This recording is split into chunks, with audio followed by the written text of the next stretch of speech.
အားလုံးပဲမင်္ဂလာပါခင်ဗျာကျွန်တော်ရဲ့ channel လေးကိုအစဉ်အမြဲအားပေးနားဆင်နေကြတဲ့ပရိသတ်များအားလုံးမင်္ဂလာပါခင်ဗျာဒီနေ့မှတင်ဆက်ပေးသွားမှာကတော့ရှင်တော်နဲ့က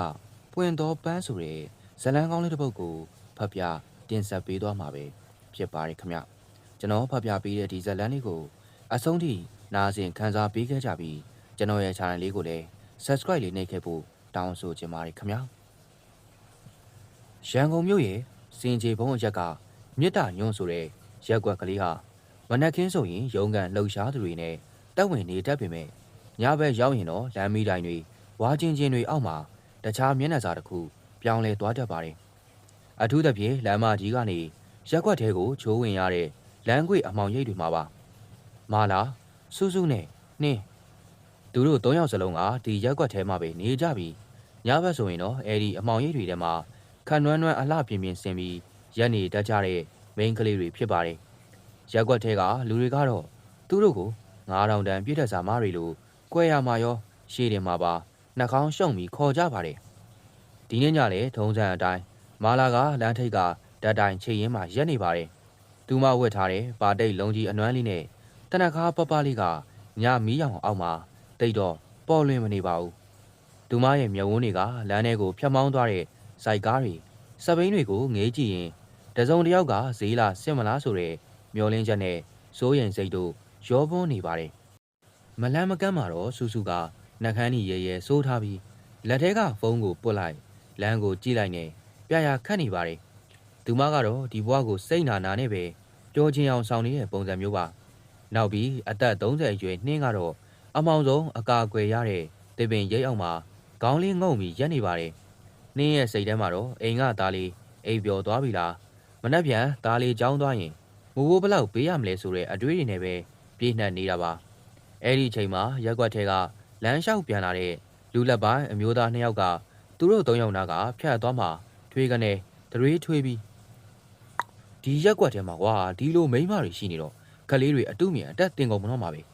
အရှက်မရှိလိုက်ကြတာလို့ခက်ပြင်းပြင်းပြောဆိုရင်စောင်းမြောင်ကြည်သွားကြပါတယ်စူးစူးကတော့အဲ့ဒီစကားကိုကြားကြချင်းမျက်စောင်းထိုးပြီးမျက်နှာလွှဲပစ်လိုက်ပေမဲ့မာလာနဲ့နှင်းကတော့ခေါင်းလေးတွေကိုပုံငုံချလိုက်ကြပါတယ်။ပဝင်းကျင်ရဲ့ကဲရဲ့ရှုံချတဲ့အကြည့်တွေစကလုံးတွေကသူတို့ရဲ့နှလုံးသားကိုဓာတ်နဲ့မှုန်းနေတယ်လို့ခံစားရပေမဲ့ဘဝကိုဆက်ရှင်တန်ဖို့အတွက်ကဒီရရှက်နဲ့တိတ်ခါကို9000ကျပ်နဲ့လဲထဲမှာဖြစ်မဲ့အခြေအနေမျိုးသူတို့ငိမ့်ခမ်းနေုံကလွယ်လို့ဘာမှမတက်နိုင်ခဲ့ပါဘူး။မျိုးပြရဲ့ညနေတန်တွေကြားမှာမြစ်တညုံရက်ွက်ရဲ့ညခင်းကသူတို့အတွက်တော့ငွေရှာရမယ်တပြိုင်နက်ထဲမှာလည်းတိတ်ခါတွေအောက်ခြေထိကြာဆင်းရမယ်အချိန်တစ်ခုအဖြစ်စတင်လို့နေပါတော့တယ်မြစ်တာညုံရက်ွက်ရဲ့အစွန်ဆုံးရေမြောင်းမှုဘေးကဝါကမိုးတူချမ်းငယ်အိမ်လေးထဲမှာတော့အသက်24နှစ်အရွယ်မာလာရဲ့တကယ်ကဘာစစ်ပွဲကစတင်ပါတယ်မနက်လင်းတာနဲ့မာလာမှာအိယာထထမင်းဟင်းချက်ပြီးလေဖြတ်နေတဲ့အဖိုးဖြစ်သူဦးတင်ရွှေကိုလက်တန့်စင်ပေးရပါတယ်အဖိုးကအောက်ပိုင်းတည်နေတာမို့တကိုရီတန်ရှင်းရေးကအစားအကုန်လုပ်ပေးရတာပါပြီးရင်10တန်းတက်နေတဲ့ညီမလေးမေးမြတ်ကြောင်းသွားဖို့အတွက်မုတ်ဘိုးနဲ့ထမင်းချိုင်းကိုပြင်ဆင်ပေးရပြန်ပါတယ်မမသမီးဒီလာအတွက်ကျူရှင်လာကနဲ့စောက်ဖို့ပေးရမယ်ဆရာမကဒီနေ့နောက်ဆုံးလာတောင်းနေတယ်ကျောင်းဝတ်ဆောင်အဖြူနဲ့အစိမ်းလေးဝတ်ထားတဲ့မေးမြတ်ကထမင်းစပွဲမှာထိုင်ရင်မာလာကိုအာနာတကြီးလှမ်းပြောပါတယ်မာလာကဟင်းအိုးမှွေနေရကနေလက်ကိုတုပ်ပြီးအိမ်ရှိကိုထွက်လာခဲ့ပါတယ်အေးညီမလေးမမညနေကျရင်ပေးမယ်နော်။ကျောင်းကိုသွားနေတော့မာလာကညကရာထားတဲ့ငွေတွေကအဖိုးဆေးဖို့ဖယ်ပြီးကြံတဲ့ငွေလေးကိုမေးမြတ်လက်ထဲထည့်ပေးလိုက်ပါတယ်။ညီမလေးကတော့အမားဖြစ်သူဟာအထည်ချုပ်စက်ယုံမှာညပိုင်းဆင်းပြီးပင်ပင်ပန်းပန်းငွေရှာနေရတယ်လို့ပဲတထစ်ချယုံကြည်ထားတာပါ။ညီမလေးကျောင်းသွားတော့မှမာလာအိမ်အလုပ်တွေကိုအမြန်လက်စားတက်ပြီးရက်ကွက်ထဲကအထည်ချုပ်စက်ယုံလေးစီကိုခြေဦးလှည့်ရပါတယ်။တကယ်တော့မာလာကစက်ယုံမှာလည်းအလုပ်လုပ်ပါတယ်ဒါပေမဲ့ဂုံစင်းနှုံးတွေတက်လာတာရဲ့အဖိုးရဲ့ဆေးဖို့ကဒလားထက်ဒလားပိုးကုံလာတာရဲ့ကြောင့်စက်ယုံကရတဲ့လာစာကဘယ်လိုမှမလောက်ငှပါဘူးရက်ွက်ထဲကလူတွေကတော့မာလာကိုစက်ယုံလုံသားအဖြစ်ထက်ညဘက်လမ်းထိပ်ထွက်တဲ့မိန်းမအဖြစ်နဲ့ပဲတတ်မှတ်ပြီးသားပါညနေဆောင်စက်ယုံကပြန်လာတော့အိမ်ရှိမှာရက်ွက်ထဲကဈေးဆိုင်ပိုင်ရှင်ဒေါ်များကစောင့်နေပါတယ်ဟဲ့မာလာနင်းအဖိုးအတွက်ယူထားတဲ့ဆေးဖို့တွေက3000ကျော်နေပြီငါလည်းလှဲ့ပတ်နေရတာ ကျွေးတွေကကြာလာပြီဒီနေ့တော့ငါ့ကိုရအောင်ပေးစမ်းပါဒေါ်မြရဲ့စကားတန်ကကျေလောင်လုံးတာမို့ဘေးအိမ်ကလူတွေပါချောင်းကြည့်ကြပါတယ်မာလာမှာလူအများရှိလက်အုပ်ချပြီးတောင်မှန်ယုံကလွယ်လို့ဘာမှမတတ်နိုင်ပါဘူးမနှက်ပြမနှက်အစောကြီးလာပေးပါမယ်ဒေါ်လေးမြရဲ့ဒီနေ့တော့ကူညီပါအောင်ရှင်ဒေါ်မြကတောက်တစ်ချက်ခောက်ပြီးပြန်သွားတဲ့အခါမာလာရဲ့ကြောပြင်းလေးတုံရီသွားပါတယ်အိမ်ထဲကိုဝင်လိုက်တော့အိယာထဲကနေအဖိုးဖြစ်သူကခေါင်းလေးထောင်ပြီးအားမရှိတဲ့အတန်နဲ့လှမ်းပြောပါတယ်မီးလေးအဖိုးကြောင့်မင်းတို့ပင်ပန်းရပြီအဖိုးကိုစေးမတိုက်ပါနဲ့တော့လားကွယ်မာလာမျက်ရည်တွေကိုအမြန်တုပ်ပြီးအဖိုးလက်ကိုစုပ်ကင်လိုက်ပါတယ်မဟုတ်တာအဖိုးကလေမာလာရှာနိုင်ပါတယ်ဘာမှမပူနဲ့နော်အဖိုးကိုနှစ်သိမ့်ပေးခဲ့ပေမဲ့မာလာရင်ထဲမှာတော့တောကမီးတွေတောက်လောင်နေပါတယ်ညီမလေးရဲ့ကျောင်းလာကအဖိုးရဲ့ဆေးဘိုးအိမ်လာကအားလုံးကမာလာရဲ့ပကုံးနှစ်ဖက်ပေါ်မှာအစမတန်လေးလံလုံးနေပါတယ်ညကလည်းနက်လာပြီးမို့မာလာမှန်တင်ကုန်လေးရှိမှထိုင်ပြီးတနက်ခါကိုခတ်ထူထူပြန်လိမ့်လိုက်ပါတယ်ဒီညလည်းသူမအတွက်တော့တိတ်ခါကိုဈေးကွက်တင်ရမယ်နောက်ထပ်ညတညအဖြစ်ကြောကုန်းပေါ်ကဝင်တော့ဝင်ပိုးတွေနဲ့အတူအမောင်ထဲကိုတိတ်တဆိတ်ထွက်ခွာခဲ့ရပါတော့တယ်မိုးကတဲတဲမဲမဲရွာသွန်းနေတဲ့အခါဆုံးညတညမှာတော့မာလာဘွားရဲ့နောက်ဆုံးစည်းကမ်းဟာပြိုလဲသွားခဲ့ရပါတယ်အဲဒီနေ့ကအဖိုးဖြစ်သူရုတ်တရက်အသက်ရှူကျပ်ပြီးအရေးပေါ်ဖြစ်လာခဲ့ပါတယ်ဈေးကမ်းပြဖို့ချက်ချင်းငွေ9000လောက်လိုအပ်နေချိန်မှာမာလာလက်ထဲမှာတပြားမှမရှိခဲ့ပါဘူးရက်ွက်ထဲကတီးသမျှလူတိုင်းစီမျက်ရည်ဆက်လက်နဲ့လိုက်ချေးပေမဲ့ပြန်ဆက်နိုင်မဲ့လက္ခဏာမရှိဘူးဆိုပြီးအားလုံးကတကားပိတ်ပစ်ခဲ့ကြပါတယ်နောက်ဆုံးရွေးချယ်စရာမရှိတော့တဲ့အစုံမာလာတယောက်ရက်ွက်ထဲမှာအတိုးကြီးပေးစားပြီးအမောင်လောကကိုကင်တွယ်ထားတဲ့ပွဲစားမကြီးဒေါ်စိန်အေးအိမ်စီကိုမိုးရီတဲ့ခြေစုံပြည့်ဝင်သွားခဲ့ရပါတော့တယ်အတော်ကြီးတမီးတို့လေငွေ9000လောက်အရေးပေါ်ချေးပေးပါအောင်အဖိုးအသက်အနေနဲ့စိုးရင်ရလို့ပါမာလာကဒေါ်စိန်အေးအိမ်ကဂရီဘာကော်စောပေါ်မှာဒူးထောက်ပြီးမျက်ရည်တွေမိုးရည်တွေနဲ့တောင်းပန်ရှားပါတယ်ညဝဲအင်းကြီးပပနဲ့ကွန်းတမြုံမြုပ်ဝါနေတဲ့ဒေါ်စိန်အေးကမာလာကိုအကဲခတ်တဲ့အကြည့်နဲ့အပေါ်အောက်ကြည့်လိုက်ပါတယ်ငွေ9000ဆိုတာငါအတွက်တော့စာမဖွဲတော့ပါဘူးမာလာရဲ့ဒါပေမဲ့နင်းရဲ့စက်ယုံလားစာနဲ့ကဘယ်ချိန်ကြမှာစက်နိုင်ပါလဲအတိုးကလည်းနေ့တိုင်းတက်နေမှာဒေါ်စိန်အေးကဇကားကိုတမင်ဖြတ်ပြီးမာလာနာကိုတိုးလာပါတယ်နင်းဘဝကိုဒီထက်လွယ်လွယ်ကူကူဖြတ်တန်းခြင်းရင်တော့ငါမှအလုပ်ရှိတယ်တညကို9000တခါတလေဧည့်သည်အလိုက်ပေါ်မူတည်ပြီးပိုတောင်ရသေးတယ်နင်းလိုရုပ်ရည်မျိုးဆိုရင်ငါအေးစိတ်ရှာပေးလို့ရပါတယ်မာလာတကူလုံးအေးဆက်သွားပါတယ်သူမဘာကိုဆိုလိုမှန်းချက်ချင်းနားလေလိုက်ပါတယ်တမီအဲ့ဒါတွေမလုပ်ရဲဘူးတော်ကြီးမလုပ်ရဲရင်လေနင်းရဖို့အသက်ပြောက်ရုံပဲရှိတာပေါ့ဘဝမှာအဆက်ထက်အသက်ကပိုရေးကြည့်ရမလားကဲဘလို့လဲ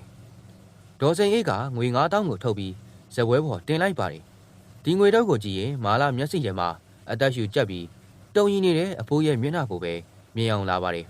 နောက်ဆုံးမှာတော့မာလာတုံရီနေတဲ့လက်တွေနဲ့အဲ့ဒီငွေတော့ကိုလှမ်းယူလိုက်ပြီးခေါင်းကိုအသာလေးညှိပ်ပြလိုက်ပါတော့တယ်အဲ့ဒီညက်နှက်ပိုင်းမှာပဲမာလာရဲ့ပထမဆုံးညစတင်ခဲ့ပါတယ်ဒေါ်စိန်ရဲ့စီစဉ်ပေးတဲ့လမ်းကြားတွေက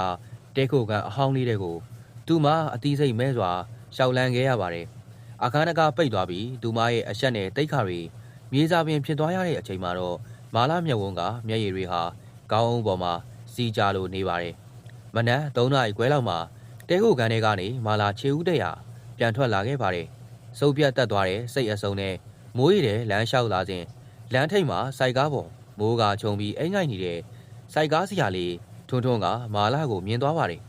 ထွန်းထွန်းကမာလာကိုတိတ်တကိုချစ်နေရသူမို့မာလာရဲ့ပုံစံကိုကြည့်ပြီးဘာဖြစ်လာခဲ့လဲဆိုတာချက်ချင်းရိပ်မိလိုက်ပါတယ်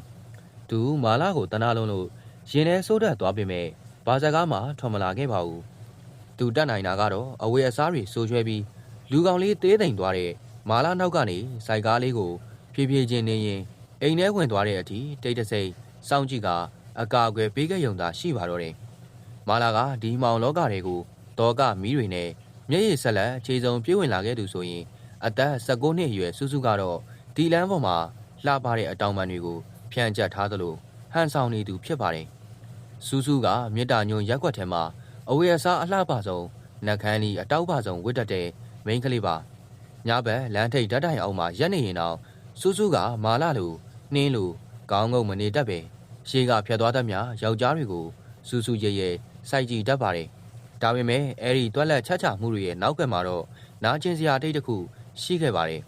လွန်ခဲ့တဲ့2နှစ်ကစူးစူးဟာအေယာဝတီတိုင်းဘက်ကရွာလေးတရွာကနေမြို့တက်လာခဲ့တဲ့ရိုးရိုးစင်းရဲတဲ့မိန်းကလေးတဦးပါအရက်သမားအဖေနဲ့နှိပ်စက်တတ်တဲ့မိတွေရဲ့လက်အောက်ကနေလွတ်မြောက်ဖို့အတွက်သူမအသက်ထက်ချစ်ရတဲ့ရည်သားဖြစ်သူကိုလွင်နဲ့အတူရန်ကုန်ကိုစွန့်စားပြီးလိုက်ပြေးခဲ့ပါတယ်မြို့ကြီးပြကြီးမှာအတူတူရုန်းကန်ပြီးလှပတဲ့အိမ်တော်ကြီးတစ်ခုထူထောင်မယ်လို့စူးစူးအိမ်မက်မက်ခဲ့ဘူးပါတယ်ဒါပေမဲ့3လလောက်လဲကြာရောလောင်းကစားနဲ့အကျွေးပက်လက်ဝိုင်းနေတဲ့ကိုလင်ကစူးစူးကိုမြစ်တာညုံရက်ကွက်ထဲကဒေါ်စိန်အေးစီမှာအကျွေးအတွက်ရောင်းစားပြီးညတွင်းချင်းထွက်ပြေးပြောက်ကွယ်သွားခဲ့ပါတယ်ယုံကြည်ရတဲ့မြစ်တာတရားရဲ့ရက်ဆက်စွာတစ္ဆာဖောက်မှုကိုခံလိုက်ရတဲ့အဲ့ဒီနေ့ကစပြီးစူးစူးရဲ့ရိုးသားတဲ့နှလုံးသားဟာတေဆုံးသွားခဲ့ရပါတယ်ယောက်ျားဆိုတာအကုန်တူပဲမမာလာရဲ့အချစ်ဆိုတာတွေတဏှာတာတွေကပါဇက်ကကြပြားတွေနောက်ဆုံးတော့သူတို့လည်းကိုယ့်အသားကို9000ဘိုးလာဖက်စားကြတာပဲမဟုတ်လားညတညလမ်းထိပ်မှာဧည့်သည်ဆောင်းရင်စူးစူးကစီဂရက်မီကိုတွေကိုမှုတ်ထုတ်ရင်မာလာကိုပြောပါတယ်မာလာကတော့ဘာမှပြန်မပြောပဲတက်ပြင်းပဲချနေမိပါတယ်ညီးမနေပါနဲ့မမကြီးမျက်ရည်ကျရင်ကိုပဲရှုံးပါဒီလောကတွေရောက်မှတော့ငွေပဲအဓိကပဲပတ်ဆိုင်ရရင်ပြီးတာပဲမဟုတ်လားစူးစူးကစကားကိုခပ်ပေါ့ပေါ့ပြောနေပေမဲ့သူမရဲ့မျက်ဝန်းတွေထဲမှာတော့လောင်မြောင်ရေမောတန်တွေနဲ့အတူနတ်ရှိုင်းနဲ့စိတ်တန်ရာတွေကအထင်သာပေါ်လွင်နေပါတယ်သူမကဘဝကိုစိတ်နာလုံးလို့ကိုပဲပြန်ဖြတ်စည်းနေတဲ့ပုံစံမျိုးပါအဲ့ဒီအချိန်မှာပဲလမ်းဘေးကနေဆိုင်ကယ်တစ်စီးဝန်တီးပြီးရက်လိုက်ပါတယ်ဆိုင်ကယ်ပေါ်ကလူကစူးစူးကိုအောက်တန်းကျတဲ့မျက်လုံးတွေနဲ့ကြည့်ပြီးလက်ညှိုးထိုးခေါ်လိုက်ပါတယ်ဟဲ့ကောင်မလေး9000ပဲမဟုတ်လားငါနဲ့လိုက်မလားစူးစူးကအဝတ်အစားကိုတစ်ချက်ခါလိုက်ပြီးသူမရဲ့နာကျင်မှုတွေကိုရဲရဲတောင်နှကန်းလီတွေအောက်မှာဘုံကွယ်ကဆွဲဆောင်မှုရှိတဲ့အပြုံးတူတစ်ခုကိုမျက်နှာပေါ်ချက်ချင်းတက်ဆင်လိုက်ပါတယ်လိုက်မှာပေါ့ကိုကြီးရဲ့ခဏလီနော်စူးစူးကမာလာကိုတစ်ချက်နှုတ်ဆက်ပြီးဆိုင်ကယ်နောက်ကိုလိုက်ပါသွားပါတော့တယ်ဆိုင်ကယ်နောက်ကနေပါသွားတဲ့စူးစူးရဲ့သပင်ရှည်ကြီးတွေကညလီထဲမှာလွင့်ပြန်နေပုံကလှပပေမဲ့ရင်ထဲစရာကောင်းလွန်းလှပါတယ်သူမဟာလှပတဲ့အတောင်ပံတွေရှိနေပေမဲ့လှောင်အိမ်ထဲကနေဘယ်တော့မှမထွက်နိုင်တော့ပဲငတ်ငယ်တကောင်လိုပါပဲမာလာနဲ့စူးစူးတို့အသက်20ဝန်းကျင်မိန်းကလေးတွေကြားမှာအသက်30အရွယ်နှင်းကတော့ပိုပြီးရင်းချက်သလိုပိုပြီးလည်းအထီးကျန်ဆန်လာပါတယ်နှင်းဟာအသက်9နှစ်အရွယ်သားလေးဖိုးသားရှိပါတယ်ဖိုးသားလေးကတော့သူ့အမေဟာမနက်ဆိုရက်ကွက်ထဲကလူကုန်ထမ်းအိမ်တွေမှာအိမ်ပေါ်ဝင်လှုပ်ပြီးညဘက်ဆိုရင်တော့တထေးအိမ်တွေမှာညဆောင်အလုပ်ထပ်လုပ်ရတယ်လို့ပဲထင်နေရှာတာပါတကယ်တော့နှင်းဟာလွန်ခဲ့တဲ့3နှစ်ကလောင်းကစားသမားလင်ယောက်ျားရဲ့ပြစ်ပယ်ခြင်းကိုခံခဲ့ရတဲ့အိမ်တော်ခွဲမျိုးသမီးတဦးဖြစ်ပါတယ်အဝေးရက်တဲ့ကိုတစ်ခုနဲ့သားလေးကိုပွေ့ပြီးမြစ်တာညုံရက်ကွက်တဲ့ရောက်လာချိန်အိမ်ပေါ်လာစာလေးနဲ့အခန်းငှားကစားချိန်ဘလို့မှမလောင်းငှားခဲ့ပါဘူးသားလေးကိုနိုးမုတ်ဖိုးတောင်မဝယ်ပေးနိုင်ပဲစံမြုပ်ရည်ပဲတိုက်ခဲ့ရတဲ့ရက်တွေများလာတဲ့အခါနင်းရဲ့မိခင်စိတ်ဟာတိတ်ခါတရားတွေထက်ပုံမကြီးစိုးလာခဲ့ပါတယ်မေမေတားကြီးလာရင်ကြောင်းကြီးမှာတက်ရမှာလားယင်ဟိုဘက်လန်းကကိုတို့လိုကြောင်းဝစ်ဆောင်အစ်စ်ကြီးဝစ်ချင်တယ်ညနေခင်းအလုံးမသွားခင်တားလေးကိုထမင်းခွန့်ကျွေးနေရင်ဖိုးသားလေးကနင်းရဲ့လေပင်ကိုဖတ်ပြီးမေးရှာပါတယ်နင်းတယောက်ရင်ထဲမှာစိုးတက်သွားပြီးတားလေးရဲ့ဘားပြင်ညုံလေးကိုနမ်းလိုက်မိပါတယ်တက်ရမှာပေါ့တားရဲ့မေမေသားကိုလူတော်တို့အောင်ထားမှာပါမေမေဘလောက်ပဲပင်ပန်းပါစေတားလေးကိုဘယ်သူမှထင်သေးလို့မရအောင်နင်းကတားလေးကိုတိတ်ပြီးအိပ်ပျော်သွားပြီဆိုမှခြံောင်လေးကိုတည်တည်ချာချာချပေးခဲ့ပါတယ်ထိုးတော့စုပ်ပြက်နေတဲ့မှန်ခွဲစာလေးရှိမှထိုင်ပြီးမျက်နှာပေါ်ကအရေးအကြောင်းတွေကိုပေါင်တာခတ်ထူထူနဲ့ဖုံးကွယ်ဖို့ကြိုးစားပါတယ်မိမပြိုလေးတွေလိုနူးပြိုမနေတော့တဲ့သူမရဲ့ရုပ်ရည်ကြောင့်9000ရဖို့တောင်တခြားသူတွေထက်ပိုပြီးအောက်ကျိုးရတတ်ပါတယ်အမောင်ရိတ်ထဲမှာရက်နေရင်နင်းရဲ့စိတ်ထဲမှာတားလေအိယာကနိုးရင်ငိုနေမလားဆိုတဲ့တွေးပုံမှုတွေပဲအမြဲစိုးမိုးနေပါတယ်အဲ့ဒီညနေပိုင်းမှာရက်ွက်ထဲကအရက်မူးပြန်လာတဲ့အလုသမားတယောက်ကနင်းရဲ့နာကိုရောက်လာပါတယ်နင်းကခေါင်းလေးငုံပြီး9000ပါကိုတနာရွဲတော်လူတူတူလေးပြောရှာပါတယ် အဲ့ဒီလူကနင်းရဲ့မျက်နှာကိုတေချာကြည့်ပြီးအော်ဒေါ်နင်းမလားမနက်ကတင်ငါတို့အိမ်မှာအမိုက်လာတိမ့်ပေးနေပြီညကြတော့လမ်းပေါ်ရောက်နေတာကိုတော်တော်လေးအဆက်မရှိတဲ့မိန်းမလို့အားတိုက်ရဲမောပြီးနှာခေါင်းရှုံကထွက်သွားပါတယ်ထိုလူရဲ့စကလုံးတွေကနင်းရဲ့တိတ်ခါကိုဓားနဲ့အပိုင်းပိုင်းမှုန်းလိုက်တယ်လို့ပါပဲနင်းတယောက်တစ်ပင်ချေရင်မှာထိုင်ချလိုက်ပြီးပါဇက်ကိုလက်နဲ့ပိတ်ခါရှာကြီးတငင်ငိုချလိုက်ပါတော့တယ်ညာမီးအောင်အောက်မှာစီးကြလာတဲ့နင်းရဲ့မျက်ရည်ဇက်တွေဟာအောက်ခြေကရှုံးနုံတွေကိုဒစိမ့်စိမ့်ပျောက်ကွယ်သွားပါတော့တယ်ဒါပေမဲ့မနှက်ဖြန်တားလေးအတွက်စံဝယ်ရမယ့်ငွေကျောင်းလာကအတွက်အဆူရမယ့်ငွေတွေအကြောင်းတွေးမိတဲ့အခါနင်းဟာမျက်ရည်တွေကိုအင်းကြီးလက်နဲ့အမြန်တုပ်ပြီးနောက်ထပ်ရောက်လာမယ့်ဧည့်သည်တွေကိုစောင့်တိုင်းဖို့အမောင်ရိပ်ထဲမှာပြန်လေမတ်တက်ရပ်ပါတော့တယ်မြစ်တာညွန်ရက်ွက်တဲ့ကမိန်းကလေးတွေအတွက်ဒေါ်စိန်အေးဆိုတာငွေလိုရင်ကဲတင်ရှင်ကြီးလိုနောက်ဆုံးတော့အသားတွေကသွေးကိုစုပ်ယူမဲ့မွေဟောက်တကောင်ဖြစ်ပါတယ်ဒေါ်စိန်အေးရဲ့အင်ရှိကိုပစ်ပေါ်မှာတော့နေတိုင်းလိုမာလာစူးစူးနဲ့နင်းတို့၃ယောက်ဟာဒူးတုပ်ပြီးငွေစရင်ရှင်းရတတ်ပါတယ်ဒေါ်စိန်အေးလက်ထဲမှာစာအုပ်အနီတအုပ်နဲ့အဝေးအစားခတ်နွမ်းနွမ်းတွေဝစ်ထားတဲ့သူတို့ကိုမျက်မှောင်ကုန်ကြည့်နေကြပါတယ်ကဲမာလာနေမင်းညကနှစ်ခါထွက်တယ်မဟုတ်လားအဲ့တော့1000ရတာပေါ့အဲ့ဒီတဲကနေယူထားတဲ့အတူအတွက်3000ဖဲငါ့ကိုခေါင်းကားအဖြစ်2000ပေးကျန်တဲ့9000ပဲနေရမယ်ဒေါ်စိန်အေးကစပွဲပေါ်ကငွေဆက်ကူအနွမ်းတွေကို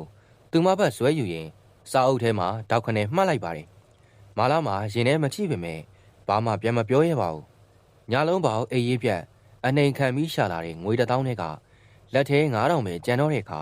အပိုးဆေးဘူးနဲ့ညမလေးမဟုတ်ဘူးပဲရှိပါတော့တယ်အကျွေးအရင်ကတော့ဘယ်တော့မှကြေမာမဟုတ်တဲ့တန်တရာဆက်ဝန်းမှာပဲဒေါ်ကြီးတမီးကြတော့ရောတမီးမနေ့ကဧည့်သည်စီကပိုရတဲ့အကျွေးလေးတွေကိုတော့မဖြတ်ပါနဲ့အောင်စူးစူးကမျက်နှာချိုသွေးပြီးဝင်ပြောပေမဲ့ဒေါ်စိန်အေးကမျက်စိစူးစူးနဲ့ကြီးလိုက်ပါတယ်မရဘူးစူးစူးနေအိမ်ကဆင်းလာတော့ငါစီမှာအခန်းလာကနဲ့အဝေးစားဖို့တင်ထားတာတွေမင်းနေပြီလားနင်တို့ကဒီရက်ွက်ထဲမှာငါရိတ်မခိုးရင်ဘသူကနင်တို့ကိုနေရာပေးမှလေလမ်းမေးလူမိုက်တွေအာရမကျင့်တာခံကြင်လို့လားဒေါ်စိန်အေးရဲ့ချင်းချောက်စကားကြောင့်အားလုံးငြိမ်ချသွားတယ်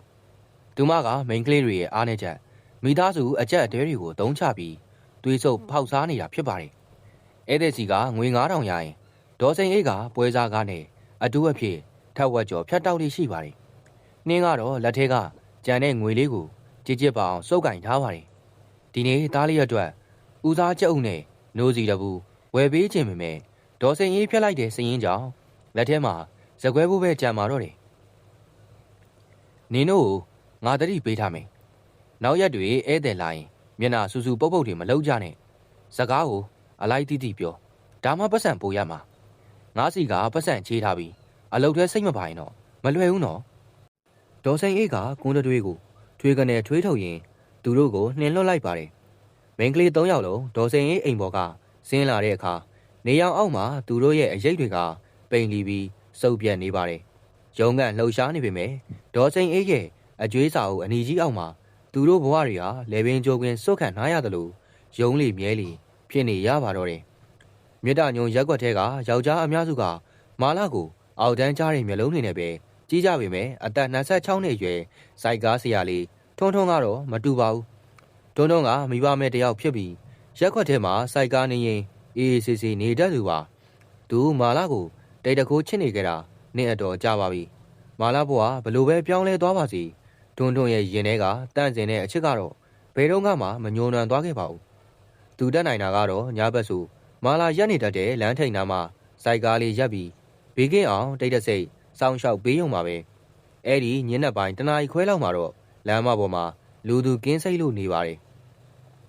မာလာကဓာတ်တိုင်အောက်မှာအချမ်းတန်ကြောင်လက်မောင်းလေးနှစ်ဖက်ကိုပုတ်ရင်တယောက်တည်းကြံခဲ့ပါတယ်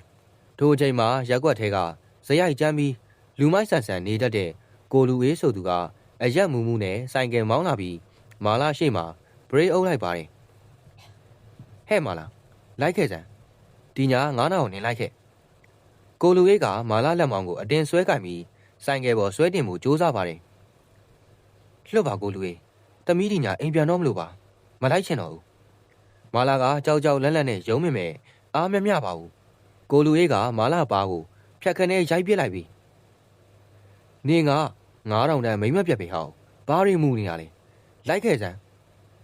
အော်ဟစ်ကအတင်းအာရမပြုတ်မှုကိုလောက်ပါတော့တယ်ဟဲ့လူလွတ်လိုက်စမ်းကျဲလောင်တဲ့အော်တန်နဲ့အတူထွန်းထွန်းကစိုက်ကားပေါ်ကနေပြေးဆင်းလာပြီးကိုလူရေးကိုတွန်းထုတ်ပစ်လိုက်ပါတယ်ထွန်းထွန်းကမာလာရှိကနေမမတ်ကာစီးပေးလိုက်ပါတယ်မင်းကဘာကောင်မှုလို့ဝင်ပါလဲဖဲ့စမ်းကိုလူရေးကရန်ရှာဖို့လှုပ်တဲ့အခါထွန်းထွန်းကစိုက်ကားတွေကတံပိုင်လုံးတို့ကိုထုတ်ပြီးမျက်လုံးချင်းဆူဆူစိုက်ကြည့်လိုက်ပါတယ်ဟဲ့မင်းတတိရှိရင်တိုးခဲ့လေကျွန်တော်မမလာကိုဒီဘဝထဲမှာမမြင်ချင်တော့ဘူးဗျာကျွန်တော်နေရောညမှာစိုက်ကားမနာတဲ့နင်းပြီးပတ်စံစုနေပါတယ်မကြခင်အကျွေးတွေကြေတော့မှာပါအဲ့ဒီခါကျရင်မမလာကိုကျွန်တော်ရှာကျွေးပြရစီထွန်းထွန်းရဲ့ရိုးသားပြီးအားကိုးရတဲ့စကားလုံးတွေကြောင့်မာလာရင်ထဲမှာလောက်ခတ်သွားရပါတယ်ဒါပေမဲ့သူမကကိုပြန်ကြည့်ပြီးစိတ်မကောင်းစွာနဲ့ပဲခေါင်းခါလိုက်မိပါတယ်မောင်ထွန်းရဲ့မာလာကရှုံးတော်နဲ့နင်းနေတဲ့မိန်းမပါမောင်ထွန်းနဲ့မတန်ပါဘူးမာလာကပြောဆိုနဲ့အမောင်လေးကိုအမြန်ပြေးဝင်သွားခဲ့ပါတယ်ထွန်းထွန်းကတော့မာလာထွက်သွားတဲ့လမ်းလေးကိုကြည့်ရင်မတန်ဘူးဆိုတာမရှိပါဘူးမလာရဲ့မလာကိုကဲနိုင်ဖို့ဆိုရင်ကျွန်တော်အသက်ကိုပဲရင်းရပါစိတ်ထဲကနေပြောဆိုနေပါတော့တယ်မာလာတသက်လုံးကြောက်ရွံ့ခဲ့ရတဲ့နေ့တစ်နေ့ဟာနောက်ဆုံးတော့ရှောင်လဲလို့မရပဲရောက်ရှိလာခဲ့ပါတယ်အဲ့ဒီညနေခင်းမှာမာလာညီမလေးမိမြတ်ကျောင်းကပြန်လာတဲ့မျက်နှာကငိုမဲ့ဖြစ်နေပါတယ်အိမ်ထဲကိုဝင်ချင်းပဲလွဲအိတ်ကိုကြမ်းမြင့်ပေါ်ပြစ်ချလိုက်ပြီးမာလာကိုစူးစူးရဲရဲစိုက်ကြည့်ပါတော့တယ်။သမီးကိုအမှန်တိုင်းပြောစမ်းမမညဘက်တွေအထည်ကျုပ်စိတ်ယုံသွားတယ်ဆိုတာလိမ့်နေတာမလား။မိမြတ်ရဲ့အတန်ကတုံရီနေပြီးမျက်ရည်တွေစီးကျလာပါတယ်။မာလာတကူလုံးတောင်တင်းသွားပြီးလက်ထက်ကဟင်းကတ်စုံလေးကြမ်းမြင့်ပေါ်လိမ့်ကျသွားပါတယ်။ဟဲ့မိမြတ်ညီးပါတွေပြောနေရလေ။ကျောင်းကတငယ်ချင်းတွေမကောက်လမ်းထိပ်ကဒေါ်များတို့ပါပြောနေကြပြီ။မညဘက်လမ်းထိပ်မှာ9000နဲ့ရက်နေတာကြပြီတဲ့။သမီးတို့ကျောင်းမှာမိမပြက်ရဲ့ညမဆိုပြီးဝိုင်းလောင်ကြတယ်မရဲ့။သမီးအဆက်ခွဲခံနေရတယ်။မိမြတ်ကရင်ဘတ်ကိုထုပြီးအော်ဟစ်ငိုယိုပါတယ်။အဲ့ရတွေကလေဖြတ်နေတဲ့အဖိုးဖြစ်သူဦးတင်ရွှေလဲမြေးတွေရဲ့အော်တန်ကြောင့်အားမရှိတဲ့လက်တွေနဲ့အဲ့ရကင်းကိုစုပ်ကန်ရင်ဇိုးရိမ်တကြီးလှမ်းကြည့်နေရှာပါတယ်။မာလာရင်ထဲမှာဓာတ်နဲ့အမုန်းခံလိုက်ရတယ်လို့နာကျင်သွားရပါတယ်။သူမညီမလေးနာကိုသွားပြီးလက်ကိုကိုင်းဖို့ကြိုးစားပေမဲ့မိမြတ်ကရုံးဖယ်ပြစ်လိုက်ပါတယ်။မရှာကျွေးတဲ့ပတ်စံတွေကညစ်ပတ်တယ်။သမီးအဲ့ဒီပတ်စံတွေနဲ့ကြောင်းမတက်ချင်ဘူး။ကြောင့်သမီးလူတော့မတိုးရတော့ဘူး။မိမြတ်ရဲ့ကိုနားလေပေးပါအောင်။မာလာညီမလေးရှေ့မှာဒူးထောက်ချလိုက်ပြီးငိုကြွေးပါတော့တယ်။လည်းဒီလိုမလုပ်ချင်ပါဘူး။ဒါပေမဲ့အဖိုးရဲ့ဆေးဖို့ညီးရဲ့ကျောင်းလာကအိမ်လာကတွေအတွက်မှာတခြားနည်းလည်းမရှိလို့ပါတိတ်ခါကိုအောက်ခြေထိချပြီးရှာခဲ့ရတာပါဒါပေမဲ့အသက်16နှစ်အရွယ်အဆက်အကြောက်ကြီးရဲ့ကျောင်းသူလေးမိမြတ်အတွက်ကတော့ဘာအကြောင်းပြချက်မှလက်ခံနိုင်စရာမရှိခဲ့ပါဘူးပဝင်းကျင်ရဲ့ကဲရဲ့တန်တွေကသူမကိုယူသွလူနီးပါဖြစ်စေခဲ့ပါတယ်မိမြတ်ကအော်ဟစ်ပြီးအိမ်ပေါ်ကနေဝုံတိုင်းကျဲကပြေးချင်သွားပါတော့တယ်မိမြတ်ဟဲ့မိမြတ်ပြန်လာပါဦးမာလာမိုးချုပ်စာပြုတ်နေတဲ့ရက်ကွက်လမ်းမတွေတိုင်းညီမလေးနောက်ကိုလိုက်ရှာပေမဲ့မိမြတ်ကတော့အမောင်ထဲမှာပျောက်ကွယ်သွားခဲ့ပါပြီအိမ်မြန်ရောက်တော့အိမ်ရထဲကအဖိုးကမျက်ရည်တွေစီးကြရင်မာလာလက်ကိုဆွဲပါတယ်မြေးလေအဖိုးကြောင့်မြေးလေးဘွားပြက်ရပြီမာလာအဖိုးကိုဖတ်ပြီးအားကိုးရမယ်စွာရှာကြီးတငယ်ငိုမိပါတယ်တသက်လုံးဖုံးကွယ်ထားခြင်းခဲ့တဲ့လှုပ်ဝက်ချက်ကလူသိရှင်ကြားပေါက်ကြားသွားပြီးအတတ်တက်ချစ်ရတဲ့ညီမလေးကပါစွန့်ပစ်သွားတဲ့အဲဒီညဟာမာလာဘွားအတွက်အမောင်ဆုံးနဲ့အခါဆုံးညတညဖြစ်ပါတယ်မာလာအိမ်မှာတောကမီးတွေတောက်လောင်နေချိန်မှာပဲရက်ကွက်ရဲ့တခြားတစ်ဖက်မှာတော့စူးစူးတယောက်ဘဝရဲ့ကြီးမားတဲ့အလှည့်ပြောင်းတစ်ခုနဲ့ရင်ဆိုင်နေရပါတယ်လွန်ခဲ့တဲ့2ပတ်လောက်ကစပြီးစူးစူးစီကိုမောင်ဆိုတဲ့လူကုန်တန်းပုံစံနဲ့အသက်30ဝန်းကျင်ယောက်ျားတစ်ယောက်အမြဲလာတတ်ပါတယ်သူကတခြားဧည့်သည်တွေလိုမဟုတ်ပဲစူးစူးကိုညာတာဆက်ဆံနေပြင်ပတ်စံကိုလည်း9000မကပဲ3-4တောင်ထိရက်ရော်ပေးလေးရှိပါတယ်စူကိုမင်းကိုဒီလိုနေရာမျိုးမှာမထားချင်တော့ကိုမှတိုက်ခန်းတစ်ခန်းရှိတယ်မင်းကို အဲဒီမှာပဲတီးတန့်ထားပြီးထောက်ပံ့ပေးခြင်းတယ်ကိုမောင်ကဆူဆူရဲ့လက်ကလေးကိုကင်ပြီးတိုတိုလေးဂရိပေးမှုပါတယ်ယောက်ျားတွေကိုဘယ်တော့မှမယုံဘူးလို့ကြွေးကြော်ခဲ့တဲ့ဆူဆူတယောက်အဲဒီစကားလုံးတွေကြားမှာအရေးပြောသွားခဲ့ရပါတယ်ငါလည်းမိမသားပဲငါ့ကိုတကယ်တန်ဖိုးထားမဲ့သူတွေးပြီးထင်တယ်ဆိုပြီးဒီငရဲတွင်းကနေလွန်မြောက်ရတော့မယ်ဆိုတဲ့အမျော်လင့်ကြီးမျော်လင့်ချက်နဲ့ဘဝတည့်အတွက်အိမ်မက်တွေရက်လုံနေခဲ့တာပါဒီနေ့ညမှာတော့ကိုမောင်ကဆူဆူကိုသူခေါ်ထားမဲ့တိုက်ခန်းစီလိုက်ခဲ့ဖို့ချိန်ဆိုထားပါတယ်ဆူဆူတယောက်ဝမ်းသာအားရနဲ့ဒေါ်စိန်အေးစီမှာတင်နေတဲ့အကျွေးတွေကိုမောင်ပေးထားတဲ့ငွေတွေနဲ့အပြတ်ဆက်လိုက်ပြီးသူမရဲ့အဝတ်အစားတစ်တာအဆုပ်လေးကိုဆွဲကာရက်ွက်ထဲကနေပျော်ရွှင်စွာထွက်ခွာခဲ့ပါတယ်ဒါပေမဲ့အိမ်မက်ဆိုတာလှသလောက်မြဆန်ဆန်ပဲပျက်စီးတတ်ပါတယ်ကိုမောင်ခေါ်လာတဲ့တိုက်ခန်းကျင်းလေးရဲ့ရောက်ပြီး၃ရက်မြောက်တဲ့နေ့မှာတော့အခန်းတကားကိုဝုံတိုင်းကျရိုက်တန်တဲ့အတူဒေါသတကြီးနဲ့အမျိုးသမီးတယောက်ဝင်လာပါတယ်သူမနောက်မှာတော့လူမိုက်ပုံစံယောက်ျား2ယောက်လည်းပါလာပါတယ်ညီးလားငါလင်ကိုမြှူဆွဲနေတဲ့လမ်းဘေးကမိမပြတ်ဆိုတာထိုမျိုးသမီးကကိုမောင်ရဲ့ဇနီးရင်ဖြစ်နေပါတယ်ကိုမောင်ကတော့သူမိမနောက်မှာခေါင်းငုံပြီးဘာစကားမှဝင်မပြောရဲရှာပါဘူးမမသမီးတကယ်မသိလို့ပါဆူဆူရှင်းပြဖို့စူးစမ်းပေမဲ့ထိုမိမကဆူဆူရဲ့သပင်ကိုဆွဲပြီးပါးကိုဘဲပြန်ညာပြန်ရိုက်နှက်ပါတော့တယ်နေမာနာနေတိတိဖြစ်စေမတိတိဖြစ်စေနေတို့လိုမိမပြတ်တွေကပတ်စံရရင်လင်းရှိရှိလင်းမရှိရှိအကုန်လုံးမဲ့ကောင်မတွေပဲအခုချက်ချင်းငါးမျက်စိရထွက်သွားစမ်းဆူဆူရဲ့အဝယ်စားတစ်တာကိုလူမိုက်တွေကလမ်းပေါ်လွှင့်ပစ်လိုက်ကြပါတယ်ကိုမောင်ကတော့ဆူဆူကိုတစ်ချက်တောင်လှဲမကြည့်ပဲသူမိမနောက်ကိုကုတ်လေးလိုက်သွားပါတော့တယ်ထပ်မှန်ပြီးတစ်ဆက်ပေါက်ဖြက်စီးချင်းခံလိုက်ရတဲ့ဆူဆူတယောက်လူသူကင်းစိတ်တဲ့လမ်းမေးပလက်ဖောင်းပေါ်မှာအဝယ်အစားတစ်တာလေးကိုဖတ်ပြီးအော်ဟစ်ငိုယိုပါတော့တယ်ဘဝမှာဒုတိယအကြိမ်မြောက်နှလုံးသားတစ်ခုလုံးစုပ်ပြဲခံလိုက်ရတာပါငါဘာလို့အသက်ရှင်နေရအောင်မလဲငါဘဝကအောက်တန်းကျလုံးပါလေစိတ်ဓာတ်တွေအောက်ခြေထိပျက်စီးသွားတဲ့ဆူဆူတယောက်မျက်ရည်တွေကြားကနေဘေးနားကဆေးဆိုင်မှာဝဲလာတဲ့အိတ်ဆေးပလင်းကိုတုံရင်နေတဲ့လက်တွေနဲ့ဖွင့်လိုက်ပါတော့တယ်ယောက်ျားတွေပေါ်နာကြီးမှုဘဝပေါ်စိတ်ကုန်မှုတွေနဲ့အတူဆူဆူတယောက်တေချောင်းကြံစီဖို့အတွက်အမောင်တို့ထဲမှာစုံဖြတ်ချက်ချလိုက်ပါတော့တယ်ဆူဆူတယောက်လမ်းဘေးမှာအိတ်ဆေးပလင်းကိုကင်ပြီးဘဝကိုအဆုံးစီရင်ဖို့လုပ်နေတဲ့အချိန်မှာပဲမြစ်တညုံရက်ွက်ရဲ့ဟိုဘက်ဆောင်ကဝကအိမ်လေးထဲမှာတော့နှင်းတယောက်ကြီးမားတဲ့မုံတိုင်းတစ်ခုနဲ့ရင်ဆိုင်နေရပါတယ်ဖိုးသားတားလီမျက်လုံးလေးဖွင့်ပါဦးမမေကိုကြည့်အောင်လေနှင်းကတုံရင်နေတဲ့လက်တွေနဲ့တားဖြစ်သူရဲ့ကိုယ်လုံးလေးကိုပွေ့ချီထားပါတယ်အသက်9နှစ်အရွယ်ဖိုးသားလေးကတော့တကူလုံးမီးလိုပူပြီးအဖျားတက်ခါတတိလေးမေမျောနေရှာပါတယ်ရက်ွက်ထဲကတာမန်စေးကန်းကဆရာဝန်ကကြည့်ပြီးခလေးကသွေးထုံတုပ်ကွေတန်တရားရှိတယ်ရန်ကုန်ကလေးစေးရုံကြီးကိုအခုချက်ချင်းတင်းမရမယ်စေးရုံစရိတ်နဲ့ကားကအမြန်ပြင်းပြောလိုက်တာကြောင့်နှင်းတယောက်သွေးယူသွေးတန်းဖြစ်သွားရပါတယ်အရေးပေါ်စေးရုံတင်ဖို့အတွက်ငွေ3သိန်းခွဲလောက်ချက်ချင်းလိုနေချိန်မှာနှင်းရဲ့လက်ထဲမှာရှိတာက1000ကျော်ပဲရှိပါသေးတယ်ညင်းတဲ့တကောင်ကြီးမို့ဘသူစီသွားချရမှလည်းမသိပါဘူးနောက်ဆုံးတော့နှင်းတယောက်တားလေးကိုအဝင်းနဲ့ပတ်ပြီးမိုးရီထဲမှာပွေးချီကဒေါ်စင်ရင်အိတ်စီကိုပြေးခဲ့ရပါတယ်ဒေါ်ကြီးရဲ့တကားဖွင့်ပါအောင်သမီးကိုကဲပါအောင်နင်းတကားကိုအာကိုတကြီးရိုက်တော့ဒေါ်စိန်အေးကမျက်စိမှုံတုံတုံနဲ့ထွက်လာပါတယ်ဘာလဲဟဲ့ညနဲ့တကောင်ကြီးခလေးကလေငိုလို့ပါလားတားလေးစိမ်းအောင်ရေးပေါ်တင်ရလို့ပါဒေါ်ကြီးရဲ့သမီးကိုငွေ3သိန်းခွဲလောက်အမြန်ချေးပေးပါဒေါ်ကြီးခိုင်းသမျှအကုန်လုပ်ပါမယ်နင်းကခလေးကိုပွေထားရင်းနဲ့ဒေါ်စိန်အေးခြေထောက်နာမှာဒူးထောက်ပြီးငိုယိုကတောင်းပန်ရှာပါတယ်ဒါပေမဲ့တွက်ကတ်လှတဲ့ဒေါ်စိန်အေးကတော့မျက်နှာကျောကိုတင်းပြစ်လိုက်ပါတယ်မရဘူးနင်းကအသက်လဲကြီးပြီအရင်လိုပတ်စံအများကြီးရှာနိုင်ရလဲမဟုတ်ပြီးတော့နင်းလင်ကလည်းပြစ်ပြေးထားတာနင်းဒီလောက်ငွေအများကြီးကိုဘာနဲ့ပြန်ဆက်မှာလဲငါပတ်စံတွေရေထဲမျောကုန်မှာပေါ့ဒေါ်ကြီးရဲ့သမီးတောင်းမှမာတယ်သမီးသားလေးအသက်ကိုကယ်ပေးပါအောင်တလုံးကြုံခံပြီးပြန်ဆက်ပါမယ်နင်းရဲ့သွေးမျက်ရည်ကြမတက်တောင်းမှန်တန်တွေကမိုးတန်တွေကြားမှာပျော်ဝင်နေပါတယ်အဲ့ဒီအချိန်မှာပဲညီမလေးပျောက်လို့လိုက်ရှာနေတဲ့မာလာကအတန်ကြားပြီးဒေါ်စိန်ရင်အိမ်ရှိကိုရောက်လာပါတယ်နင်းရဲ့အခြေအနေကိုမြင်တော့မာလာရင်နဲ့မချိဖြစ်သွားရပါတယ်မာလာကသူမရဲ့ခါးကြားထဲကအဝေးစားနဲ့ထုတ်ထားတဲ့ငွေတုပ်လေးကိုချက်ချင်းထုတ်လိုက်ပါတယ်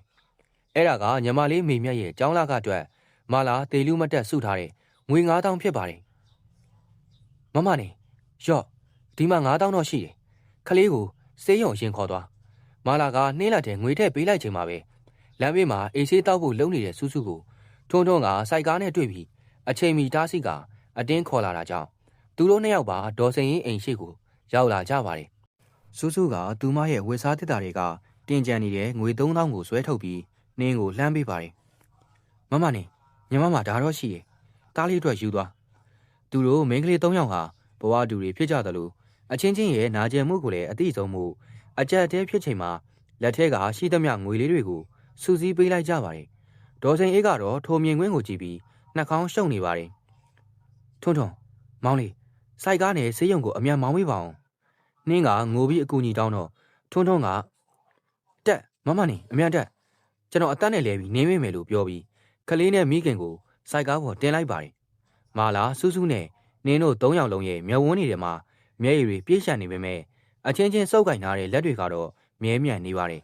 ပဝင်းကျင်ကသူတို့ကို9000တန်မိမပြတ်တွေလိုတတ်မှတ်ထားကြပေမဲ့အဲ့ဒီညမှာတော့သူတို့ရဲ့စစ်မှန်တဲ့တန်ရောစင်နဲ့မိခင်မြတ်တာတရားဟာကဘာပေါ်ကဘယ်ရာထက်မဆိုပိုပြီးတန်မိုးကြီးမားနေပါတော့တယ်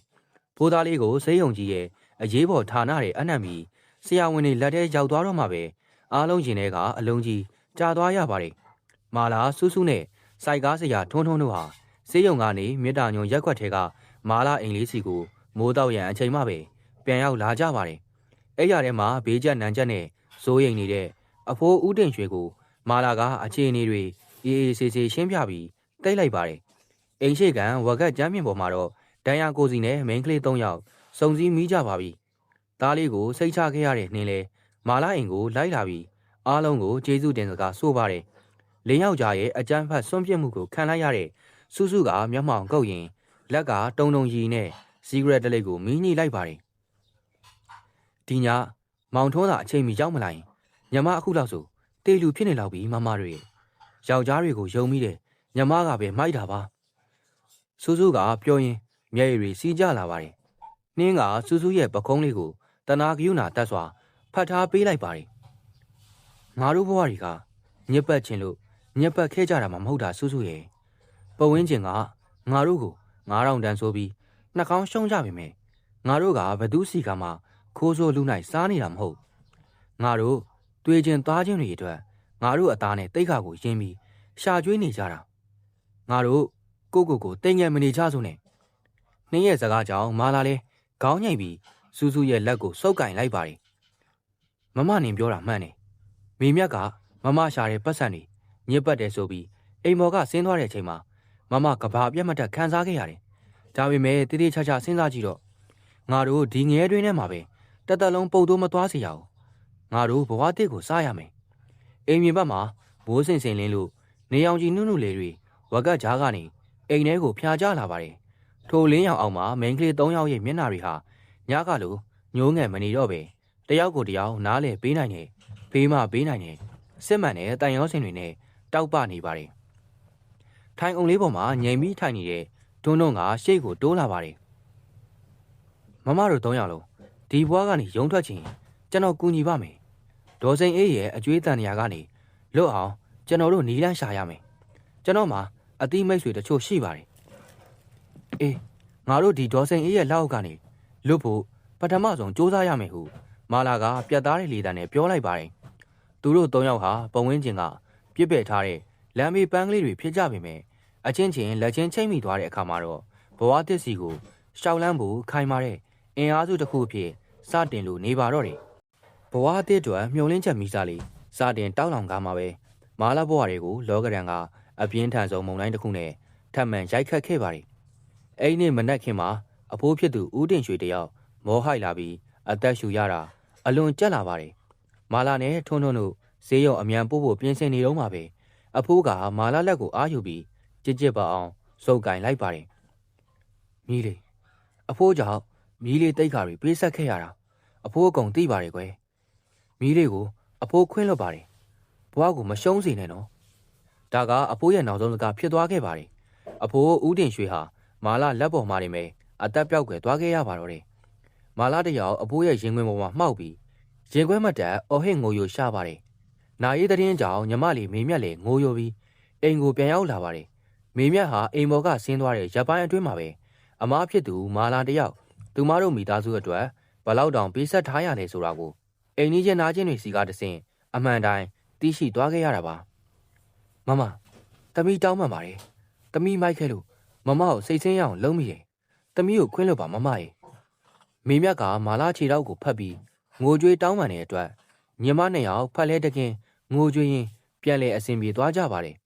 ဒါပေမဲ့အဖိုးရဲ့နားရဲ့ရက်လေပင်မရှိသေးခင်မှာပဲအိမ်ရှိကိုဒေါ်စိန်အေးနဲ့သူမရဲ့လူမိုက်နှစ်ယောက်ရောက်လာပါတယ်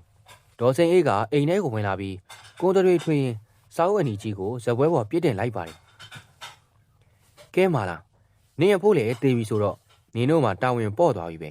ဒါပေမဲ့နင်ငါးစီကယူထားတဲ့အကျွေးအတိုးပေါ်ထက်တွေကအခုဆို3သိန်းကျော်နေပြီနှင်းနဲ့စူးစူးတို့စီကရားစားတွေပါပေါင်းရင်9သိန်းကျော်တယ်နင်တို့ကချက်ချင်းဆက်နိုင်မလားဒေါ်ကြီးရဲ့တမီးဖို့ဆုံးတာရက်လေတော့မရှိသေးပါဘူးနည်းနည်းတော့စောင့်ပါဦးမာလာကတောင်းပန်ပါတယ်ဒေါ်စိန်အေးကမဲပြုံလိုက်ပြီးမာလာနာကိုတိုးလာပါတယ်မစောင့်နိုင်ဘူးဒါပေမဲ့အကျွေးတွေအကုန်ကြေမဲ့အပြင်လက်ထဲပတ်စံအထုတ်လိုက်ကြက်မဲ့လမ်းတစ်ခုတော့ရှိတယ်ဟိုဘက်နယ်ကလူကြီးတချို့ကနင်တို့3ယောက်လုံးကိုတပြိုင်တည်းလှူရှင်လို့တဲ့3ယောက်ပဲသွားလို့ရမှာအဲ့ဒါဆိုအကျွေးတွေအကုန်အကျေစင်းဖြတ်ပေးမယ်ဒေါ်စိန်အေးပြောတယ်နဲဆိုတာတကယ်တော့တရားမဝင်လူကုန်ကူးပြီးအာရမခိုင်းစီမယ်ငရေကမ်းမန်းမာလာချက်ချင်းရိမ့်မိလိုက်ပါတယ်မလုံနိုင်ဘူးဒေါ်ကြီးတမီးတို့အသက်ပဲအသေးခံမယ်အဲ့ဒီလိုနေရမျိုးတော့ဘယ်တော့မှမသွားဘူးမာလာကပြတ်သားစွာငင်းလိုက်ပါတယ်မလုံရင်တော့နင်တို့ညီမ2ယောက်လုံးဒီအိမ်ပေါ်ကဆင်းရုံပဲပြီးတော့နင်တို့ဒီရက်ကွက်ထဲမှာကောင်းကောင်းနေနိုင်မလားကြီးကြသေးတာပေါ့ဒေါ်စိန်အေးကလူမိုက်တွေကိုမျက်ရည်ပြပြီးချင်းချောက်ကထွက်သွားပါတော့တယ်ဒေါ်စိန်အေးထွက်သွားတဲ့အခါမာလာတယောက်တောကမီးတွေနဲ့ကြမ်းခဲ့ပြင်မဲ့သူမရဲ့မျက်ဝန်းတွေကတော့အရင်လိုကြောက်ရွံ့မနေတော့ပါဘူးလောကရန်ကသူမကိုအစွန်ဆုံးထိတွန်းပို့ပြီးပြီမို့နောက်ထပ်အညံ့ခံမှုစိတ်ကူးမရှိတော့ပဲဒေါ်စိန်အေးရဲ့အမောင်တို့ကိုတော်လှန်မှုအတွက်စတင်ပြီးတန်ထိတ်ထန်ချလိုက်ပါတော့တယ်ဒေါ်စိန်အေးထွက်သွားပြီးတဲ့နောက်မာလာအိမ်လေးထဲမှာမာလာစူးစူးနှင်းနဲ့စိုက်ကားစရာထုံတို့4ယောက်အရေးပေါ်လူစုကြပါတယ်ဒေါ်စိန်အေးကနေကိုရောင်းစားဖို့အထိရရဆက်ဆက်ကြမ်းစီလာတာမို့သူတို့မှနောက်ဆုတ်ဖို့လမ်းမရှိတော့ပါဘူးဒီတစ်ခါတော့ငါတို့အညံ့ခံလို့မဖြစ်တော့ဘူးရဲစခန်းသွားတိုင်ပြီးဒေါ်စိန်အေးရဲ့တရားမဝင်တိုးကြီးပေးစားတာတွေနဲ့လူကုန်ကူချင်းချောက်နေတာတွေကိုဖွင့်ချရမယ်မာလာရဲ့စကားကိုနှင်းနဲ့စူးစူးကလည်းပြက်ပြက်တသားပဲထောက်ခံကြပါတယ်ထုံးကအိတ်ထဲကသတင်းစာဖြတ်ပိုင်းအဟောင်းလေးတစ်ခုကိုထုတ်ပြီးဇပွဲပေါ်တင်းလိုက်ပါတယ်မမလာတို့ကျွန်တော်လွန်ခဲ့တဲ့ရက်ကစိုက်ကားနေရင်မျိုးနဲ့ရဲစခန်းကလူကုန်ကူးမှုတားဆီးနှိမ်နှင်းရေးအဖွဲ့ကရဲအရာရှိတယောက်ကိုကြုံလို့အကျိုးအကြောင်းတိုးတိုးတိတ်တိတ်မေးမြန်းထားပါတယ်သူတို့ကတက်တီအထောက်အထားခိုင်းလုံးရင်ချက်ချင်းအရေးယူပေးမယ်လို့ဂရီပေးထားတယ်ဗျဒေါ်စိန်အေးရဲ့အကျွေးစာကိုအနီကြီးကိုသာရဲလက်အပ်နိုင်ရင်အကုန်အဖမ်းခံရမှာသူတို့4ယောက်ဟာဒေါ်စိန်အေးတတိမထားမိခင်ညာရင်းကျင်းမှာပဲမျိုးနဲ့ရဲစခန်းကိုသွားပြီးတိုင်ချက်ဖွင့်ဖို့အစီအစဉ်ဆွဲကြပါတယ်ဒါပေမဲ့မြေတာညုံရက်ခွက်ထဲမှာဒေါ်စိန်အေးရဲ့မျက်စိတွေကနေရာအနှံ့မှာရှိနေခဲ့တာပါညနေပိုင်း2နာရီလောက်မှာသူတို့4ယောက်ရက်ကွက်အထွက်လမ်းမမောင်မောင်အတိုင်းခြေတံဖွားဖွားနဲ့ထွက်လာကြပါတယ်မာလာလက်ထဲမှာဒေါ်စိန်အေးစီကတိတ်တဆိတ်ခိုးယူလာခဲ့တဲ့တရားမဝင်အကျွေးစာအုပ်ရှိနေပါတယ်ဒါပေမဲ့ရက်ကွက်အထွက်လမ်းဆောင်ရောက်မှာပဲအမောင်ထဲကနေဝုန်းကနေဆိုင်ကယ်မီးမောင်းကြီးတွေလမ်းပွင့်လာပြီးဒေါ်စိန်အေးရဲ့လူမိုက်3-4ယောက်ကလမ်းပိတ်ရက်လိုက်ပါတော့တယ်ဟာမိမပြတ်တွေဘယ်ပြေးမလို့လဲဟာငါတို့တော်ကြီးကနင်တို့ဒီလိုလုံမလားဆိုတာကြိုသိပြီးသားကွာလူမိုက်ကောင်းဆောင်ကပြောဆိုနဲ့မာလာလက်ထဲကစာအုပ်ကိုအတင်းလူဖို့ပြေးဝင်လာပါတယ်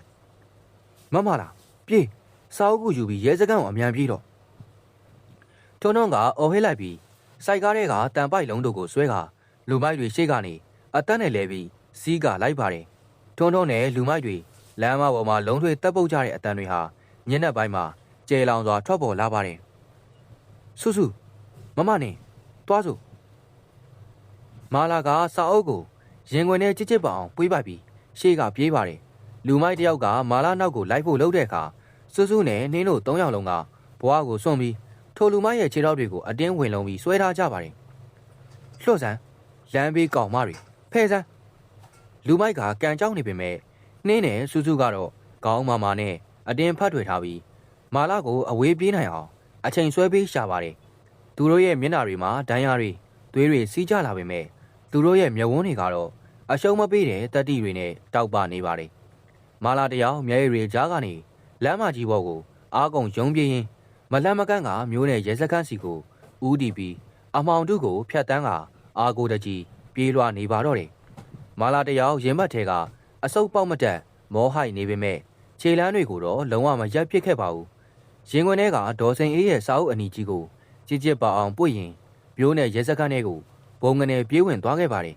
စခန်းထဲကတာဝန်ကျရဲအရာရှိတွေရှေ့မှာတင်မာလာဒူးထောက်လဲကျသွားပြီးမျက်ရည်တွေသွေးစွန်းနေတဲ့လက်တွေနဲ့အထောက်အထားတွေကိုအနှံကငိုယိုအကူကြီးတောင်းပါတော့တယ်မာလာရဲ့တိုင်ချက်နဲ့ခိုင်လုံတဲ့အထောက်အထားတွေကြောင့်လူကုန်ကူးမှုတားဆီးနှိမ်နင်းရေးရဲတပ်ဖွဲ့ဟာချက်ချင်းပဲကားနှစ်စီးနဲ့မြစ်တာညုံရက်ကွက်စီကိုမောင်းနှင်ခဲ့ကြပါတယ်ရဲကားတွေရက်ကွက်ထဲကိုတဝီဝီနဲ့ဝင်လာတဲ့အချိန်မှာတော့လမ်းစုံမှာထွန်းထွန်းတယောက်လူမိုက်တွေရဲ့ဝိုင်းဝန်းရိုက်နှက်မှုကြောင့်သွေးရိုင်နဲ့လဲနေပြီးစုစုနဲ့နှင်းတို့လည်းဒဏ်ရာဗရက်ပွားနဲ့ထွန်းထွန်းကိုကိုဘော်ကနေကာကွယ်ပေးထားဆဲဖြစ်ပါတယ်ရဲတွေကိုမြင်တာနဲ့လူမိုက်တွေဟာထွက်ပြေးဖို့ကြိုးစားပေမဲ့ရဲတပ်ဖွဲ့ဝင်တွေကဝိုင်းဝန်းပိတ်ဆို့ပြီးလက်ထိတ်ခတ်ဖမ်းဆီးလိုက်ပါတော့တယ်ချက်ချင်းပဲရဲတပ်ဖွဲ့ဟာဒေါ်စိန်အေးရဲ့အိမ်ကိုပါစီးနှင်းရှာဖွေခဲ့ပါတယ်အဲ့ရထဲမှာအေးစေးအိပ်ပျော်နေတဲ့ဒေါ်စိန်အေးတယောက်အိမ်ရှိကိုရဲတွေရောက်လာပြီဒေါ်စိန်ခမည်းကိုတရားဝင်ငွေချေးစားမှုအာရမချင်းချောင်းမှုလူကုန်ကူးဖို့ကြံစီမှုတွေနဲ့ဖမ်းဆီးတယ်ကျင်းနာတန်ကြောင့်မျက်နှာပြင်တစ်ခုလုံးပြာနှမ်းသွားပြီးတုံယုံရီနဲ့လက်ထိတ်ခတ်ခံလိုက်ရပါတော့တယ်ဒေါ်စိန်အေးနဲ့သူမရဲ့လူမိုက်အဖွဲ့ကိုရဲကားပေါ်ဆွဲတင်သွားတဲ့မြင်ကွင်းကိုကြည့်ဖို့ရက်ကွက်ထဲကလူတွေအိမ်မြင်ထွက်ပြီးအုံအုံကြွက်ကြွက်ဝိုင်းအောင်ကြည့်ကြပါတယ်လူအုပ်ကြီးကြားထဲမှာရက်နေတဲ့မာလာစူးစူးနဲ့နှင်းတို့ကိုလည်းရက်ကွက်သားတွေကအရင်လိုနှာခေါင်းရှုံးတဲ့အကြည့်တွေနဲ့မဟုတ်တော့ပဲအန်ဩတုံထုတ်တဲ့အကြည့်တွေတနာစာနာတဲ့မျက်လုံးတွေနဲ့ပြန်လည်ကြည့်ရှုကြပါတယ်ဒီမိန်းကလေးတွေခင်ဗျဒေါ်စင်အေးလက်အောင်မှာဒီလောက်တောင်နှိမ့်ဆက်ခံနေရတာကိုငါတို့ကလည်းတစ်ဖက်သက်ဆွဆွဲခဲ့မိတယ်ဆိုပြီးရက်ကွက်ထဲကလူကြီးတချို့ကတီတိုပြောဆိုလာကြပါတယ်ထွန်းထွန်းကိုလူနာတင်ကားပေါ်တင်ပေးရင်မာလာကငိုနေတဲ့စူးစူးနဲ့နှင်းရဲ့လက်တွေကိုမြဲမြံစွာစုပ်ကင်လိုက်ပါတယ်မြစ်တာညုံရက်ကွက်ရဲ့အရှိတ်မိုးကောင်းကင်မှာအမောင်တို့တွေလွင့်ပြဲပြီးလှပတဲ့အာယုံဦးနေအောင်ကြီးနုနုလေးစတင်ဖြာချလို့လာပါပြီ၎င်းနေအောင်ကြီးကသူတို့၃ယောက်လုံးရဲ့သွေးစွန်းနေတဲ့မျက်နှာပေါ်ကိုကြားရောက်လာတဲ့အခါဒါဟာသူတို့ဘဝရဲ့ငရဲကန်းတွေကုံဆုံးပြီးအလင်းရောင်တန်းတဲ့မနက်ခင်းတစ်ခုတစ်စီကိုရောက်ရှိလာပြီဆိုတာကိုတက်တည်ပြလိုက်သလိုပါပဲဒေါ်စိန်အေးနဲ့သူမရဲ့အမောင်ဂိုင်းချုပ်ကြီးပျက်စီးသွားပြီးတဲ့နောက်၃နှစ်ဆိုတဲ့အချိန်ကာလဟာမြစ်တာညုံရက်ကွက်ထဲကိုအေးချမ်းစွာဖြတ်တန်းစီစဉ်သွားခဲ့ပါတယ်ဒီနေ့ညနေခင်းမှာတော့လမ်းမကြီးကနေရက်ကွက်ထဲချိုးဝင်ရတဲ့လမ်းကွေတွေဟာအရင်လိုအမောင်တူတွေတောကမီးတွေမရှိတော့ပဲတာယာလို့နေပါတယ်အရင်ကမာလာညဘက်ရက်နေတတ်တဲ့ဓာတ်တိုင်ဝါချင်းချင်းလေးရဲ့ဘေးမှာတော့အခုမြတ်မာလာဆိုတဲ့ကုံစုံဆိုင်အသေးလေးတစ်ဆိုင်လင်းလင်းထိန်ထိန်ရှိနေပါတယ်မောင်တော်ဟိုဘက်ကဆန်အိတ်လေးရွှေ့ပေးအောင်ပြီးရင်မိမြတ်เจ้าကပြန်လာရင်တောက်ကိုထမင်းပူပူလေးပြင်ပေးထားလိုက်အောင်နော်ဆိုင်ထဲကနေအင်းကြီးအဖြူစိမ်းတက်တက်ရက်ရက်နဲ့တနက်ခါဘကွက်ကြားလေးလိမ့်လာတဲ့မာလာကပြုံပြုံလေးလှမ်းပြောပါတယ်ဟုတ်ကဲ့ပါမိမရဲ့အခုပဲလှုပ်ပေးပါမယ်ဗျာဦးကောင်းမှာဒိုင်ယာအမာယိုလေးရှိနေစေဖြစ်တဲ့ထွန်းထွန်းကတွက်လက်စွာပဲပြန်ထူးပါတယ်သူတို့နှစ်ယောက်ဟာအတိတ်ကနာကျင်မှုတွေကိုအတူတူကြော်ဖြတ်ပြီးအခုဆိုအိမ်အောင်တဲ့ဇနီးမောင်နှံတွေဖြစ်ရိုးရိုးသားသားလက်တွဲနေကြပါပြီညီမလေးမေမြတ်ကလည်းအမားဖြစ်သူရဲ့ပေးဆက်မှုတွေကြောင့်အခုဆိုတက်ကလို့ကျောင်းသူကြီးဖြစ်လို့နေပါပြီအဲ့ဒီအချိန်မှာပဲဆိုင်ရှိကိုစိုက်ကားတစ်စီးစိုက်လာပြီးစိုက်ကားပေါ်ကနေအသက်30ကျော်မိခင်ကြီးနှင်းနဲ့အသက်8နှစ်အရွယ်သားလေးဘိုးသားတို့ဆင်းလာကြပါတယ်ဘိုးသားလေးရဲ့လက်ထဲမှာကျောင်းစာအုပ်တွေအပြည့်နဲ့ပါမာလာဒီနေ့ဖိုးသားလေးကျောင်းမှာပထမဆုရလို့ခေါ်လာတာနင်းကဝမ်းသာအားရပြောပါတယ်နင်းဟာအခုဆိုလူကုန်ထမ်းအိမ်တွေမှာတိတ်ခါရှိရှိနေစားလုပ်သမားအဖြစ်နဲ့သားလေးကိုကောင်းကောင်းကြောင်းထားနိုင်နေပါပြီဟုတ်လားတော်လိုက်တာဖိုးသားလေးရဲ့ရော့ဒါစူးစူးစီကပေးလိုက်တဲ့မဟုတ်ဘူးမာလာကဇဝဲဘော်ကငွေဆက်ကူလေးကိုခလေးလက်ထဲထည့်ပေးရင်စိုင်းနေရာမှာချိတ်ထားတဲ့ဓာတ်ပုံလေးကိုလှမ်းကြည့်ပါတယ်အဲ့ဒီဓာတ်ပုံထဲမှာတော့နေဘက်ကအစိုးရချုပ်လုပ်ရေးတင်တန်းကျောင်းမှာအချုပ်ပညာရှင်ဖြစ်သွားပြီးကိုပိုင်အချုပ်ဆိုင်လေးနဲ့ဘဝတည်စနေတဲ့စုစုရဲ့တကယ်နှလုံးသားတွေကလာတဲ့ပျော်ရွှင်စရာအပြုံးတွေကိုမြင်တွေ့ရပါတယ်ညနေဆောင်နေဝင်ရိုးရီအချိန်မှာမာလာနှင်းနဲ့ထွန်းထွန်းတို့၃ယောက်သာ မြစ်တာညုံရက်ကွက်ရဲ့လမ်းမလေးကိုငေးကြည့်နေမိကြပါတယ်ဒီလမ်းမလေးတွေပေါ်မှာသူတို့ရဲ့သွေးတွေမျက်ရည်တွေတိတ်ခါတွေပေးဆက်ခဲ့ရဘူးပါတယ်ပဝင်းကျင်ကသူတို့ကိုငွေ9000နဲ့ဈေးဖြတ်ပြီးအောက်တန်းချခဲ့ဘူးပါတယ်ဒါပေမဲ့အခုချိန်မှာတော့သူတို့ဟာအတိတ်ကရှုံးလွန်နေတဲ့ကနေရုံးထွက်ပြီးကိုစီပန်းနိုင်အသစ်တွေနဲ့လှပစွာပွင့်လန်းနေကြပြီဖြစ်ပါတယ်ငါတို့ဘဝတွေက9000ထက်အများကြီးပိုတန်မိုးရှိပါတယ်ဆိုတဲ့မာလာရဲ့ရှင်ထဲက